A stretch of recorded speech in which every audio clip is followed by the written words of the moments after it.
سر state bank بل پر تحفظات کیوں ہیں؟ دنیا بھر کے ملکوں میں سر سینٹرل بینک تو ہمیشہ، ہم نے جو بھی ملک ہیں 4-5 بڑے ملک، وہ آٹونومس باڈی ہے. اسٹیٹ بینک اگر خود مختار ہو رہا ہے تو اس کو تو سپورٹ کرنا چاہیے ہمیں. سر دیکھیں، کل تک جو ہے میرا یہ تھا کہ یہ پہلی مرتبہ کسی ٹی وی کے پروگرام میں بتا رہا ہوں جی، کل تک یہ تھا کہ اس میں جتنے ٹیتھ تھے وہ نکال دیے گئے ہیں، لیکن کل میں نے بڑا تھورلی اس کو اسٹڈی کیا ہے. وہ ٹیتھ موجود ہے. بار بار ہمارے وزیر خزانہ کہتے ہیں کہ اگر ایسا ہوا تو ہم دوبارہ اس پہ تبدیلی کر دیں گے، اسٹیٹ بینک کو ایکٹ کو بدل دیں گے. ہم نہیں بدل سکتے. میں وزیر خزانہ صاحب سے کہہ رہا ہوں آپ نہیں بدل سکتے، کیونکہ بدلنے کے لیے بھی آپ کو پرمیشن لینی ہوگی اسٹیٹ بینک آف پاکستان سے. بغیر اسٹیٹ بینک کے اجازت کے آپ اب اس پہ تبدیلی نہیں کر سکتے ہیں. پارلیمنٹ بھی نہیں کر سکتا، آپ یہ کہہ رہے ہیں؟ بھائی پارلیمنٹ میں آپ لے کے جائیں گے جب تک کہ آپ کو اسٹیٹ بینک اجازت نہ دے، آپ پارلیمنٹ میں نہیں لے کے جا سکتے ہیں. اور یہ اس ایکٹ کا حصہ ہے. اگر یہ پاس ہو گیا سینٹ سے بھی تو پھر آپ کیسے کر لے کے جائیں گے؟ یہ تو آئین کا حصہ بن جائے گا نا، ایکٹ آف پارلیمنٹ ہو جائے گا. تو اس کو کیسے آپ اسٹیٹ بینک تو کہے گا جی آپ نے ہم سے تو اجازت ہی نہیں لیا، تو آپ نے پارلیمنٹ میں کیسے پیش کر دیا؟ کوئی اپوزیشن کے بھی ممبر کہہ لے کہ جی ان کے آئین میں تو یہ لکھا ہوا ہے کہ جب بھی آپ کو اس میں امینڈمنٹ کریں گے تو آپ کو پرمیشن لینا ہوگا اسٹیٹ بینک سے، تو کیا آپ نے لی ہے؟ تو پھر آپ کیا کہیں گے اس وقت؟ بالکل تو صحیح. اس میں ابھی بھی میرے نزدیک 4 ایسے کیچ ہیں جو فائنانس منسٹر سے نے شاید ٹھیک سے پڑھا نہیں ہے ان کو. اس میں یہ بھی تھا کہ ان کی جو وہ ہے اکاؤنٹیبلٹی، فائنانس منسٹر نے کہا کہ جی وہ سب ہم نے نکال دیا اکاؤنٹیبلٹی وغیرہ کا. بالکل موجود ہے. آئی تھنک آرٹیکل 42 جو ہے اسٹیٹ بینک کا ایکٹ کا، وہ اکاؤنٹیبلٹی پہ ہے. اس میں تو آپ ہٹا نہیں سکتے، کچھ بھی نہیں کر سکتے ان کا. سو آپ کہتے ہیں کہ سر اس کو ریویو کرنا چاہیے. کیا آپ پرائم منسٹر عمران خان صاحب سے ملتے ہیں تو یہ بڑا امپورٹنٹ ہے سر اسٹیٹ بینک والا ایشو؟ کیا یہ جو لوپ ہولز ہیں اس بل کے اندر خاص طور پر اسٹیٹ بینک کے حوالے سے، کیا یہ پرائم منسٹر صاحب سے ڈسکس کریں گے آپ؟ کیونکہ ابھی تو سینٹ میں جانا ہی ہے. نہیں، میں نے بتایا ہے پرائم منسٹر کو، لیکن 2 چیزیں میں نے کہا نا کہ پہلے 2 چیزیں میرے نزدیک اس میں ایشو تھی. وہ 2 چیز میں نے پرائم منسٹر کو بتا دیا تھا. ایک تو یہ تھا کہ اس میں اسٹیٹ بینک سے بوروئنگ پہ پابندی ہے.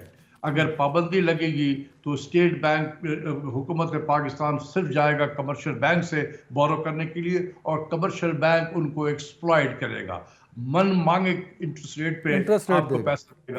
آپ کا بجٹ میں اس میں تباہی ہوگی.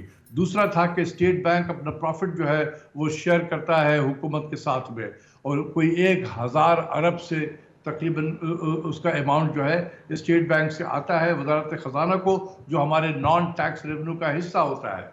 اگر وہ نہیں آئے گا تو اتنا بڑا ہول آپ کے بجٹ میں آ جائے گا. یہ مجھے بتائیے سر کہ کیا گورنمنٹ آف پاکستان کے پاس، موجودہ حکومت کے پاس، اس منی بجٹ کو پیش کرنے کے علاوہ یا فائنانس بل کو پیش کرنے کے علاوہ کوئی اور آپشن تھا سر؟ یہ تو آئی ایم ایف کا ایکشن ہے نا، پرائر ایکشن ہے. اگر آپ کو $1 بلین لینا ہے آئی ایم ایف سے تو اس کے لیے اسٹیٹ بینک کے اٹانومی کا بل پاس کروانا تھا اور یہ منی بجٹ بھی پاس کروانا تھا.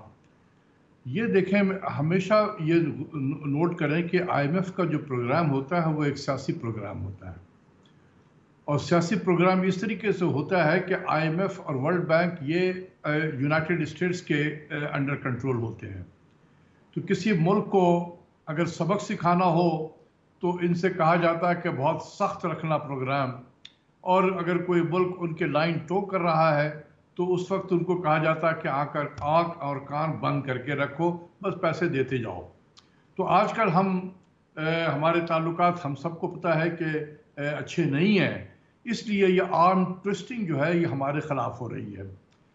تو میں سمجھتا ہوں کہ کچھ کیبنٹ میں وزراء تھے جن کو اسٹریٹجیکلی پلیسڈ کیا گیا تھا، جنہوں نے رات دن یہ کان پہ ڈالا کہ پرائم منسٹر صاحب اگر آپ نہیں گئے تو بہت تباہی مچے گی، بہت بربادی ہوگی، اور آپ کیسے حکمرانی کر سکیں گے. میں جا کے کہتا تھا کہ اگر آپ گئے تو بربادی ہوگی اور تباہی ہوگی، اب پرائم منسٹر خود فیصلہ کر لیں کہ جو میں کہہ رہا تھا وہ صحیح تھا یا ان کے جو وزراء اس وقت ان کو مشورہ دے رہے تھے یہ کون وہ وزراء صحیح تھے تھے. جو انسسٹ کر رہے تھے کہ جائیے ہی جائیے؟ نہیں، یہ نام تو میں نہیں لینا چاہتا ہوں، یہ پرائم منسٹر کو پتا ہے. تو میں صرف یہی کہوں گا کہ اب وزیر اعظم کے سامنے یہ چیز موجود ہے کہ وہ خود فیصلہ کر لیں کہ ڈاکٹر میں صاحب، صحیح کہہ رہا تھا یا وہ صحیح کہہ رہے تھے. ڈاکٹر صاحب، ویسے ایک پی ایچ ڈی ڈاکٹر کے سامنے مجھے یہ جسارت نہیں کرنی چاہیے کنڈیشنل سوال پوچھنے کی، لیکن پوچھنے کی اجازت چاہ رہا ہوں سر. فرض کیجئے کہ ہم آئی ایم ایف پروگرام میں نہ گئے ہوتے تب، تو آج ملک کی اکانومی، معاشی حالات کہاں ہوتے سر؟ اس سے بہتر ہوتی، ایک آسان لفظ میں اس سے بہتر ہوتی. دیکھیے، ہم آئی ایم ایف میں کیوں جاتے ہیں؟ ہم ڈالر کی کمی ہوتی ہے ہمارے پاس تو ہم ڈالر کے لیے جاتے ہیں. اس وقت ہمیں ڈالر کی کتنی ضرورت تھی؟ 10 بلین ڈالر کی ضرورت تھی. یہ جو ہم کہتے ہیں نا کہ 18 بلین 19 بلین کا کرنٹ اکاؤنٹ خسارہ تھا اور 10 بلین ہم نے ڈیٹ سروسنگ کرنی تھی، تو ہمیں 20 بلین 29 بلین 30 بلین ڈالر چاہیے. یہ بالکل غلط ہے. یہ نہیں چاہیے تھا ہمیں. یہ ماضی کا حصہ ہو گیا تھا. یہ جون 2018 میں یہ ختم ہو گیا تھا اس کی اکاؤنٹنگ.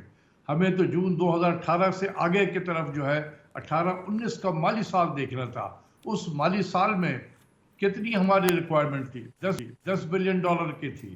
یہ کس نے کیلکولیٹ کر کے دیا تھا؟ اسٹیٹ بینک آف پاکستان نے کیلکولیٹ کر کے دیا تھا کہ ہمیں 10 بلین کی فائنینسنگ گیپ ہے. میں نے اپنے انڈیپینڈنٹ طور پہ جب کیا وہ بھی 10 بلین ڈالر تھا. تو ہم تو 10 بلین ڈالر کی فائنینسنگ گیپ سے شروع کر رہے تھے. تو یہ 10 بلین ڈالر ایک ملک کے لیے حاصل کرنا یہ کون سی قیامت تھی بھائی؟ یہ بالکل ہو سکتا تھا. تھوڑا آپ اپنی پالیسیز کو بہتر کرتے، کیونکہ اب ہم پہ ذمہ داری تھی، ہم پالیسی اپنی بناتے اور جو کچھ ریفارمز وغیرہ کرنا تھا وہ ہم خود کرتے. پرائم منسٹر اتنے پاپولر تھے اس وقت، نہ ملک کے اندر بھی اس میں پاپولر تھے اور دنیا بھی ان کو پہلے جانتی تھی، پہلے سے جانتی تھی. ہم ان کی پاپولیرٹی کا فائدہ اٹھاتے دنیا میں جا کر. سر، جو ہونا تھا ہو گیا، پانی سر سے گزر گیا. آج 2022 میں ڈاکٹر صاحب کیا مسائل کا حل ہے؟ کیونکہ معاشی حالت جو ہے وہ پولیٹیکلی ایک بہت بڑا چیلنج بن گئی ہے پی ٹی آئی کے لیے. سر، کیا ان مسائل کا کوئی حل ہے جو اگلے 6 مہینے یا 1 سال میں نکال سکیں؟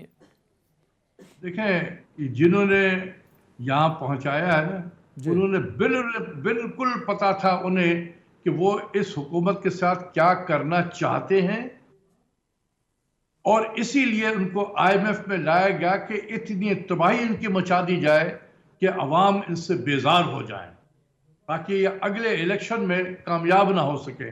یہ تھی پیچھے سے کہانی اس کی. لیکن میں سمجھاتا رہا لیکن میری بات نہیں مانی گئی. چلے، اب ماضی کا حصہ ہو گیا ہے. اب بھی وقت ہے کہ اپنے ان نیسیسری امپورٹ کو اگریسو طریقے سے کیا جائے. یہ 5% ڈیوٹی بڑھا کر 2% سینٹرل ایکسائز ڈیوٹی بڑھا کر یہ کچھ بھی نہیں ہو سکتا ہے. یہ کچھ بھی نہیں ہو سکے گا. اور یہ مجھے اندر سے جو لوگ ہیں ابھی بھی حکومت میں، وہ اگلے آئی ایم ایف کے پروگرام کی طرف لے جانے کی تیاری کر رہے ہیں. یہ میں آپ کو بتا دوں. پاکستان کو ایک اور آئی ایم ایف پروگرام کی ضرورت ہوگی معاشی مسائل. جی دیکھیں، اس وقت ہمیں، آپ خود سوچیں کہ ابھی 6 مہینے ہوئے ہیں اور اگر 25 بلین ڈالر کا کرنٹ ہمارا ٹریڈ گیپ ہو تو کیا ہم یہ 50 بلین ڈالر کا کرنٹ یہ ٹریڈ گیپ لے کر اگلے مالی سال میں ہم داخل ہو سکتے ہیں؟ یہ تو کیس بلڈ کیا جا رہا ہے آئی ایم ایف میں لے جانے کے لیے پاکستان کو. بالکل صحیح. اچھا سر، یہ بتائیے کہ جو ٹیکسز کا انبار لگ چکا ہے ڈاکٹر اشفاق حسن پہ، عدنان حیدر پہ، کہ میرے کیمرہ مین پہ، پورے پاکستانیوں پہ، یہ بس اتنا ہی ہے کہ عمران خان صاحب کی حکومت کچھ اور ٹیکسز بھی اگلے کچھ مہینوں میں لگا سکتی ہے؟ سر دیکھیں، یہ تو مجھے نہیں پتا کہ آگے آئی ایم ایف نے کیا ہمارے لیے رکھا ہوا ہے اپنے جیب میں. لیکن یہ میں آپ کو بتاؤں، اگر میں کاغذوں پہ دیکھوں تو اس منی بجٹ سے کوئی مہنگائی کا جو کہتے ہیں نا طوفان آئے گا، یہ غلط ہے. اچھا، اگر میں کاغذوں پہ دیکھوں کہ اس منی بجٹ سے کوئی میرے نزدیک مہنگائی کا طوفان نہیں آئے گا، کاغذوں پہ اگر ہے. لیکن ہمارے ملک میں گورننس کا بہت بڑا ایشو ہے. میں یہ کیوں کہہ رہا ہوں؟ دیکھیں 343 بلین کا جو ٹیکس لگا ہے اس میں تقریباً 280 بلین جو ہے یہ وہ ٹیکس ہیں جو ریفنڈیبل ہے یا ایڈجسٹیبل ہے. جیسے اگر میرا کوئی فارماسیوٹیکل کمپنی ہے تو میں اس کے لیے را مٹیریلز ابھی جو میں منگا رہا تھا تو اس پہ ٹیکس نہیں تھا اس را مٹیریل پہ. اب میرا ٹیکس لگے گا.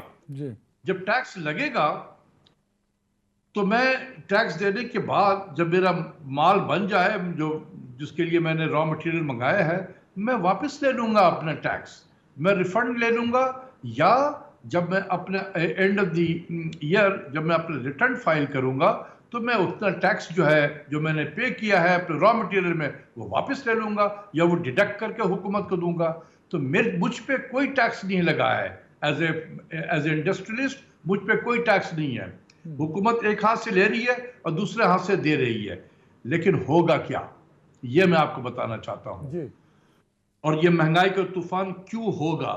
یہ جتنے ہمارے انڈسٹریلسٹ ہیں انہوں نے اللہ کے سامنے شکر ادا کیا کہ کوئی ایسی حکومت آئی ہے جس نے اس قسم کا مجھے موقع دیا ہے پیسہ بنانے کا کہ میں ٹیکس کے بہانے پیسہ بڑھا ایک طرف جو وہ حکومت سے اپنا ٹیکس تو واپس لے لیں گے لیکن جو ابھی ان پٹ پر جو ٹیکس لگ رہا ہے اس کو پاس آن کریں گے. یہ پاس آن کریں گے. عوام کو مہنگی دوائی ملے گی یا مہنگا پروڈکٹ ملے گا.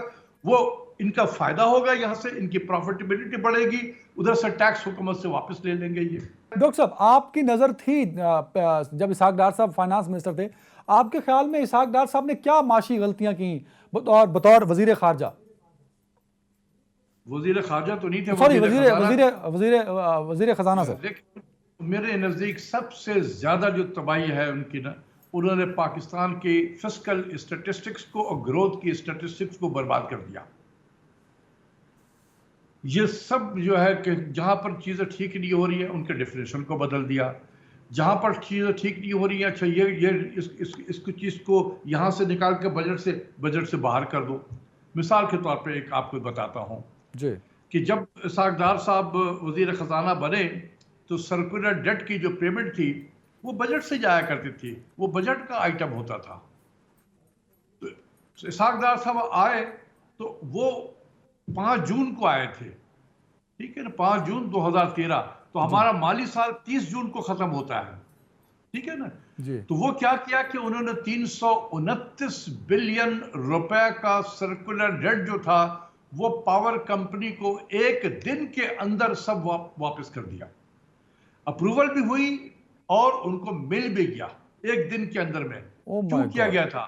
تاکہ یہ جو 329 بلین کا جو اخراجات ہے ایکسپینڈیچر یہ اس بجٹ میں آئے اور جو ماضی کی جو حکومت تھی جو گئی ہے وہ جو حکومت بدنام ہو. تو آپ نے دیکھا کہ بجٹ کا خسارہ کوئی 8.2% پہ پہنچ گیا. اب جب یہ بن گئے وزیر خزانہ تو انہوں نے کیا کہ وہ سرکولر ڈیٹ کو بجٹ سے ہی نکال دیا. تو اب جو سٹیٹسٹکس ہے ہمارا 2013 ایک طرف اور 13-14 سے آنورڈ جتنے بھی سٹیٹسٹکس ہیں وہ کمپیریبل نہیں رہے. میرے نزدیک یہ تو مانے سر میں اکانومسٹ نہیں ہوں ڈاکٹر صاحب لیکن یہ مانے کہ اسحاق ڈار صاحب نے اکانومی کی ایک بڑی اچھی چال چلی to save his portfolio and the government of PMLN sir. دیکھیں نو ڈس ریسپیکٹ ٹو ہمارے چارٹرڈ اکاؤنٹنٹ کمیونٹی جو ہے یہ بہت بہترین کام کرتے ہیں. مجھے بڑی ان کی عزت ہے لیکن کوئی چارٹرڈ اکاؤنٹنٹ فائنانس منسٹر نہ بنے. بس یہ ہے اللہ سے میری دعا کہ کوئی چارٹرڈ اکاؤنٹنٹ فائنانس منسٹر نہ بنے. نہیں کوئی اچھی ایگزامپلز نہیں سر ہوتی. دیکھ رہے ہیں انہوں نے کس خوبصورتی سے چیزوں کو مینیج کیا. کہیں بھلے نیگیٹو وہ کریڈٹ دیتے ہیں پر کریڈٹ تو ہے سر. دیکھیں نا اس نے کیا کیا کہ ہمارے میں تو پڑھاتا ہوں بچوں کو نا جب وہ اپنا پیپر لکھتے ہیں کوئی تھیسس لکھتے ہیں تو جب رزلٹ ان کا آتا ہے تو کچھ عجیب سا رزلٹ آتا ہے. وہ رزلٹ جو معاشیات کی جو پالیسیز ہے اصول ہے اس سے ہٹ کے آتا ہے. اب وہ آ کے کہتے ہیں کہ سر یہ تو بات اس کی آپ کہتے ہیں کہ سائن جو ہے اس کا نیگیٹو ہونا چاہیے. تھیوری یہ کہتی ہے کہ نیگیٹو ہونا چاہیے یہاں پازیٹیو آ رہا ہے. تو میں کہتا ہوں کہ ذرا ڈیٹا لاؤ اپنا. وہ ڈیٹا بھی صحیح ہوتا ہے.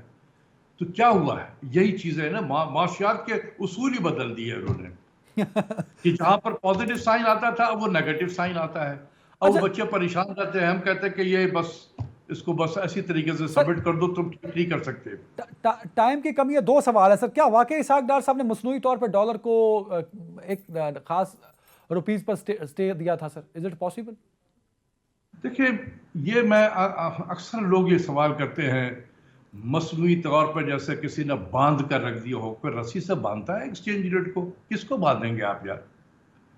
یہ مارکیٹ کے بیس پہ ہوتا ہے. ٹھیک ہے, ڈار صاحب یہ ضرور کرتے ہوں گے کہ انہوں نے اپنے ریزرو سے پیسے نکال کے, جب دیکھیں نا مارکیٹ میں اگر ڈیمانڈ اینڈ سپلائی, کسی چیز کی ڈیمانڈ بڑھ جائے سپلائی کے مقابلے میں اس کی قیمت بڑھ جاتی ہے. اگر ڈالر کی ڈیمانڈ زیادہ ہے سپلائی کے مقابلے میں ڈالر کی قیمت بڑھ جائے گی.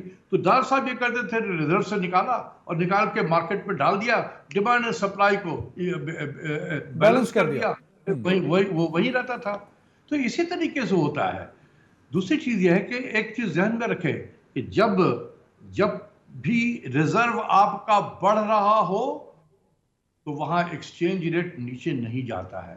اس حکومت کے دور میں یہ ہوا کہ ایکسچینج ریٹ بھی بڑھ رہا ہے اور کرنسی بھی ڈی ویلیو ہو رہی ہے. یہ کون سا مارکیٹ میکینزم تھا؟ یہ ہمیں گورنر اسٹیٹ بینک بتائے تو صحیح کہ یہ مارکیٹ میکینزم سے ہو رہا تھا یا آئی ایم ایف کے پرائر ایکشن کے مطابق یہ کام ہو رہا تھا؟ It was also managed. آپ یہ کریں. اچھا, آپ نے اسٹیٹ بینک کی بات کر دی. 1 منٹ ہے میرے پاس.